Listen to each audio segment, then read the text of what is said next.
Welcome back to the Destination Dream Job podcast. Today, I have Kelly Poquiz Burke. She is an executive coach, podcast host, speaker, and the founder and CEO of Career Slay. After beating breast cancer while pregnant during the pandemic in 2020, Kelly found purpose in motivating others to live their lives authentically. She launched Career Slay with the goal of helping high performers courageously develop their careers and become the fearless leaders they were meant to be. Thank you so much for joining me today. Thank you so much for having me, Steph. It's such a pleasure to chat with you. Yeah, so first of all, I just wanted to touch on your story. I mean, beating breast cancer while pregnant and during the pandemic. I want to hear a little bit more about that. Yeah, so it was 2020, early 2020, and I remember being at work when I got the call from my doctor. Um, I was diagnosed with breast cancer. I was 30 years old. I had no health history of cancer in my family. I was healthy, so it was a complete shock. And just a few weeks prior, I had found out that I was pregnant with my daughter.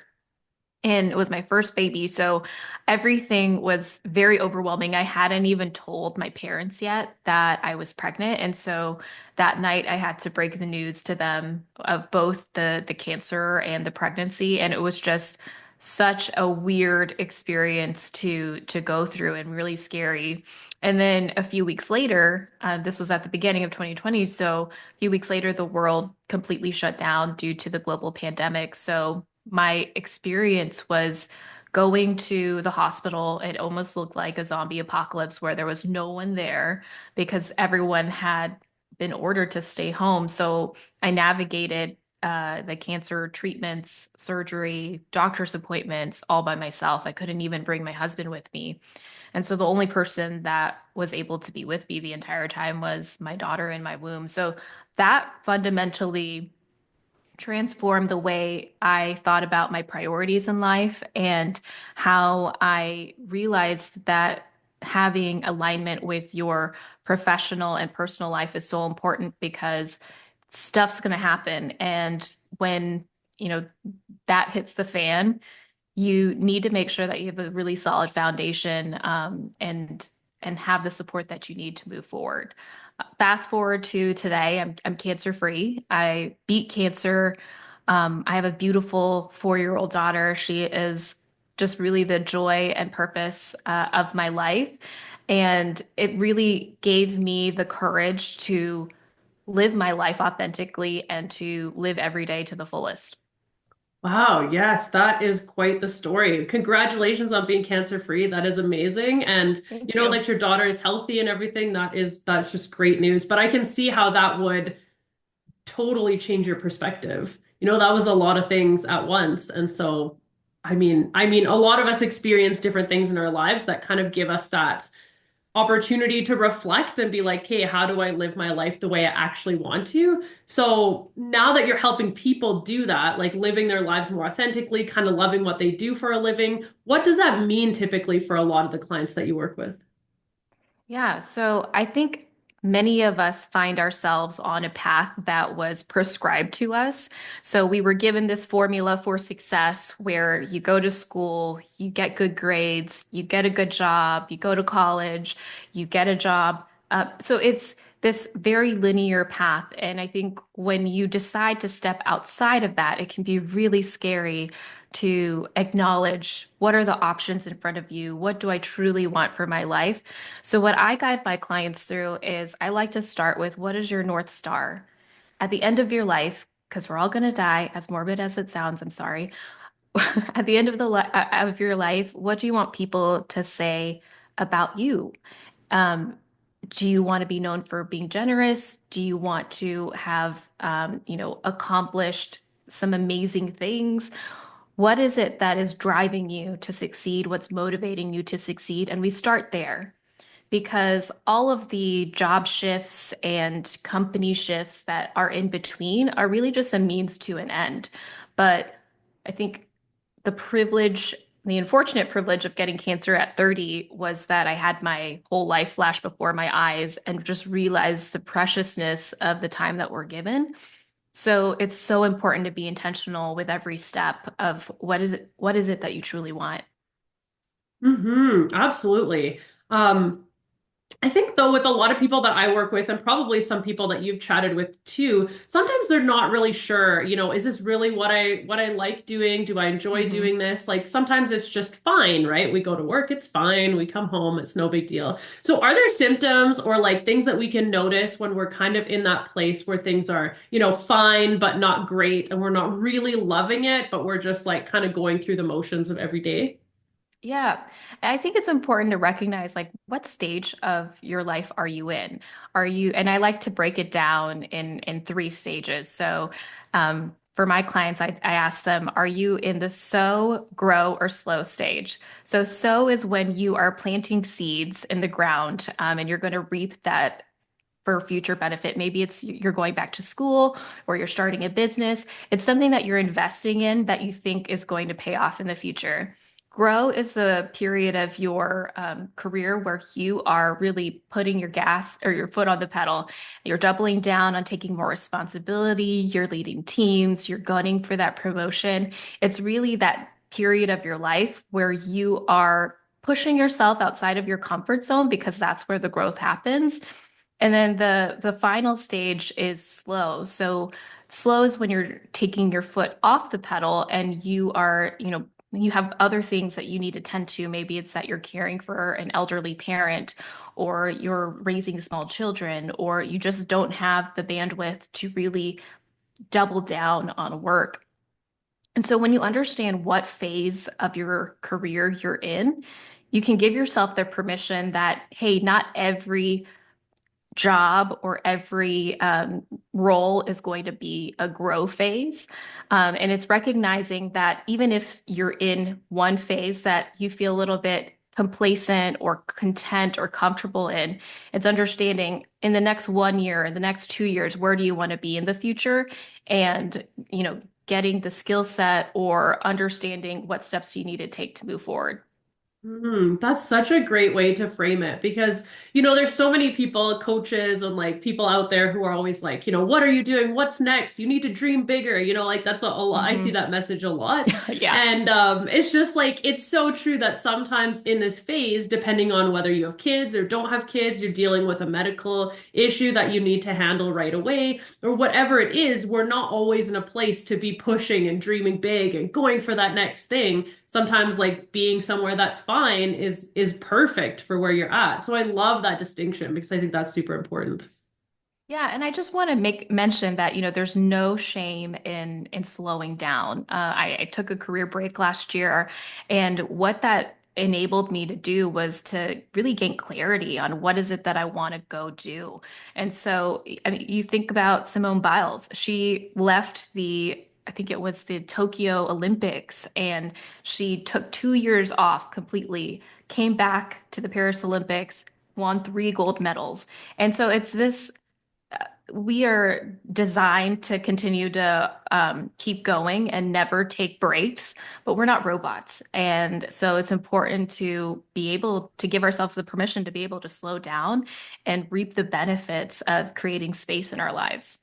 I think that's such a good message. I mean, you see also all the time, people talking about and we both probably coach our clients on how do you talk about your career gap? If you have a gap in your Hmm. history, like how do you address that? And some hiring managers are fine with it, others are not fine with it. And what you just said just makes me I just want to reiterate how important it can be sometimes to have that career gap and to be able to take that time for yourself to really get that clarity and just look after yourself. And I think that career gaps should be normalized. I Yeah. also have one as well because I was laid off and then I took some time off before starting my business, to kind of figure out exactly like you figure out what I really wanted to do and what those next steps were going to look like. And that was pivotal for me. And I think people coming back after a career break and moving into either a new role or a similar role to what they were doing before, I think they have more drive, right? More Yeah. clarity because they're excited and they want to get back to work rather than someone who's just going job to job to job just because they need a paycheck. Right. And I think it's important to recognize for yourself that what you accomplish before that career break, no one is ever going to take away from you. So even though you might feel like you're in a state of vulnerability going back into the job market, remind yourself of the things that you accomplished, the wins that you had, the connections that you made. People will still remember you as how you performed and how you made them feel. So don't take that don't take that with a grain of salt because you are still the capable and determined and accomplished person that you are, even though you took some time off. Absolutely. That is so important. I just love that so much. When people are thinking about, getting that clarity and thinking about their next steps, do you believe that we all have like a calling or a purpose when it comes to our career, or do you think that's something that we create? What is your take on that? I do, I used to not believe in that because I was the type of person who was like, I'm just working for money. I just want to be successful and make a living. But now that I'm on the other side of realizing, how precious time is, I want my clients to also understand that, when you find a purpose-filled career, when you find something that feels right, where you're helping other people, you're using your strengths, you're tapping into your interests, work can feel so awesome. It can feel so liberating, so creative, can unlock so much happiness and fulfillment in your life. So even though I know not every job is going to give you that, I think it's up to the person to find what that is for themselves. And so you can even find purpose in leading a team. You don't have to be changing the world. As a manager, you have so much influence on the people that you lead. You have the ability to make or break their day, to promote them, to change their lives, to give them opportunities. That's a huge thing where you can find purpose, but it doesn't have to mean that you're going to save the world or find a cure for cancer. It would be great, but not everyone is called to that. So it's understanding where do you feel your calling is and how can your gifts be offered to the world in a way that's going to transform it. I think a lot about, I work with a lot of people on, what sets them apart and their accomplishments and things that, they can be really proud of. And I work with a lot of people who are just like, I don't even know what to share because they're thinking about like you said, I haven't changed the world. I mean, what I do every day hasn't like grown the business 100,000% or whatever, Yeah. like I haven't made millions of dollars in revenue growth for an organization. Right. So people are thinking like you're saying, they haven't changed the world, so they don't have any accomplishments. But I think to your point, like with the purpose and same with like what sets you apart in your accomplishments, they don't have to be these huge like things that are going to change the face of the earth. I mean, when you solve a problem at work, that's when you make a difference. And whether it's a small problem or a big problem, we need people in all those different roles to be able to, make sure that organizations are functioning properly. Yeah, and I think there's something to tease apart. It's, your purpose is your drive, your reason, your why, your reason you exist versus, the accomplishment is the KPI that you have at the end or the goal that you achieve. Your purpose doesn't isn't necessarily tied to a KPI. It's just the reason you get up every single morning. So for me, my purpose is to help people courageously develop their careers and become better leaders. And that's what motivates me to do this work every single day. But I don't have necessarily a KPI that's going to make or break my success or help me prevent me from doing this. So I think it's helpful to understand, to tease apart your why from just the what you're trying to achieve. hmm That's such a great point. I really like that. Do you think like I know you just shared your purpose. Do you think your purpose will change, throughout as your career grows or as your business grows? Do you think your purpose will change or is it something that you decide on and stick with? I think you have the flexibility to adapt and mold that purpose based off of whatever stage of your career you're in. And, it goes back to understanding what is your North Star? What are you trying to to accomplish at the end of your life, not just in your career, but what does that look like for you? I'll share for me, like what I've defined as my North Star is having the freedom and flexibility to do work I love. And so, even though I might not be there yet, it's the thing that I'm striving for every day. Yeah, I'm just writing that down. I really like that. The freedom and flexibility to do work I love. I think that's so important. And especially, I know this podcast isn't specifically for people who are business owners, but I know there's a few people who own a business that are listening to this. And I just like felt super called out by that because sometimes in business, right, you're like, you say yes to anything just because Yeah. it's easy and or it just comes to you. But the truth is like we started a business to do work that we love, not just to say yes to people and do whatever, the clients want. And so I think that I just really like that. I'm gonna freedom and flexibility to do work that I love. I really like that. I'm definitely gonna keep that on I'm gonna put that somewhere on my desk. I really like that. I'm so glad.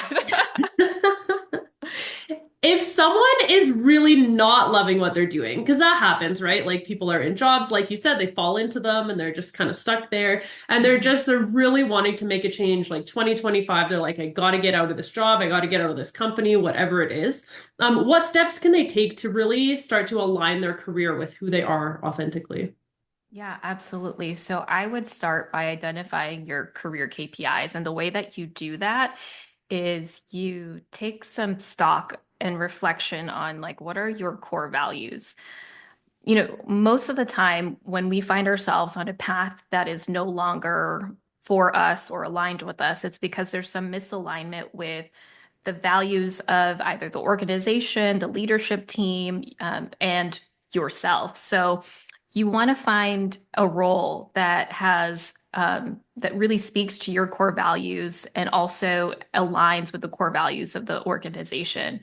So what does that mean? Because in practicality, values could be anything, but I want you to go online, search for a values list, go through that list, go identify the top 5 values that you have and start to narrow in on like what are the one or two things that if I were at my funeral, someone would say, this is the word, this is who Kelly was. This is how she showed up every day. Like those become the things that are most important in your core values. So for example, that might be this person was a family man or a family woman or was so devoted to their family, or it might be this person was really generous and offered so much of their time and their resources. Whatever that ends up being, that's what you want to make sure is really at the top of your list when you're looking for organizations, roles, and leaders that you want to follow. It's making sure that you have that values alignment that's so important. That's great. Do you know your top three I values off the top do. of your head? Yeah. Yeah, so it is generosity, courage, and inspiration. Okay, I love those. Mine are freedom, authenticity, and adventure.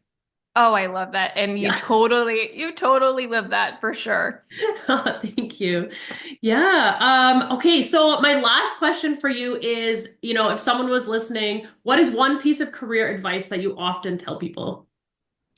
Ooh, this is good because I also have a careers podcast, but the one that I keep coming back to, and I have to tell myself this all the time, is don't be afraid to invest in yourself because when you invest in yourself, you're really, planting those seeds for future growth, but also you're believing that you can do it. Because when you take that chance, let's just say the investment is going back to school or starting a business. A lot of times we might feel like, oh, I gotta be more fiscally conservative, or it's not worth the risk of changing things up. But you've only got one shot in this life, and it's up to each and every one of us to build a life that brings us joy. So invest in yourself, believe that you can do it, and the rest will work itself out. Nice. I love that. So if anyone wants to work with you or listen to your podcast or hear more from you, where can they find you? Absolutely. Thank you for that. So they can find me at careerslay.com. You can book a free discovery call with me. We can talk about any career or leadership issue that you're going through. But also, I've got a podcast called Career Slay, and you can find that wherever you get your podcasts. Awesome. We will include those links in the show notes. Thank you so much for joining me today. Thanks for having me, Steph. It was a pleasure.